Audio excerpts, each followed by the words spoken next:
ko'cha, maktab, raqam میلیاردها مبلغ‌های بودجه برای ستایش به نام اصلاحات‌های رئیس جمهوری ازبکستان که احتمالاً بار دوم به منصب ریاست جمهوری روز 24 اکتبر امسال انتخاب خواهد شد صرف می‌شود، می‌نویسد آزادلیگ. طبق گزارش‌ها سازمان دهنده این روند معاون سروزیر کشور عزیز عبدالحکیموف تبلیغگر اساسی حکومت میباشد. این مقامدار که مستقیما از جزئیات آگاه شده است به خبرنگاران گفت که ماه گذشته عبدالحکیموف تمام معاونان و کاتبان مطبوعاتی وزارت مؤسسه های دولتی، کمیته ها و تشکیلات های دولتی را برای ملاقات گرد آورده بود. در این جلسه او به وزارت و کمیته ها و ساختارهای دولتی امر کرد که مبلغ ها را به صورت حساب اساسیاسیون ملی رسانه های الکترونی ازبکستان که اتحادیه غیر حکومتی است انتقال دهند تا مندرجه اطلاعات را درباره اصلاحات‌های جاری آماده کنند. قابل ذکر است که رئیس اساسیاسیون مذکور ثروتمند وسایل اخباری عامه فردوس عبدالخالقوف میباشد که صاحب اگنسی ملی ازبک کینا، یکچند شبکه‌های تلویزیونی خصوصی و سامانه‌های اطلاعاتی میباشد. اگر وی در دوره حکمرانی اسلام کریموف تبلیغگر اساسی دختر کلانی کریموف گلنورا کریمووا حسابیده شده باشد، پس در دوره حکومت کنونی او به تبلیغگر اساسی اصلاحات‌های شوکت میرزیویف تبدیل یافت. سخن درباره انتقال اجباری به صورت حساب‌های این اساسیاسیون میلیاردها از بودجه جدا شده می‌رود.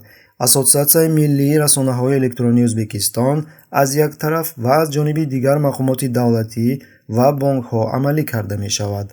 طبق شرط‌های این سازشنامه‌ها وزارت‌ها، مؤسسه‌های دولتی و بانک‌های کشور با میلیاردها برنامه مدیوی این اتحادیه ازبکستان نو نگاه نو را به دست می‌آورند. حجم دقیق این مبلغ‌ها از امکانات مالیوی وزارت‌ها و مؤسسه‌های دولتی وابسته است. بعضی وزارت‌ها وظیفه‌دار شدند که 1 میلیارد سوم، بانک‌های تجارتی 2 میلیارد، بعضی مؤسسه‌های دولتی 5 میلیارد سوم را انتقال دهند. در نوبت خود اساسیاسیون ملی رسانه‌های الکترونی ازبکستان عهده‌دار می‌شود که رویخط خدمت‌ها را به مانند انعکاس فعالیت وزارت‌ها در پخش خبرهای شبکه‌های تلویزیونی عضو اساسیاسیون ملی رسانه‌های الکترونی ازبکستان در شبکه‌های اجتماعی و غیره پهن کنند. نماینده اساسیاسیون ملی رسانه‌های الکترونی ازبکستان رجب‌بای رجبوف در پاسخ به سوال روزنامه‌نگار آزادلیگ درباره ماهیت این سازشنامه گفت که گویا هیچ کس مجبور نشده است به صورت حساب اساسیاسیون پول گذراند. اساسیاسیون تنها پیشنهاد کرده است که زیاده از 50 لایحه را در پلتفرم‌های گوناگون عملی گردانیده شود. با گفته او حکومت به این سازشنامه‌ها دخالت نمی‌کند.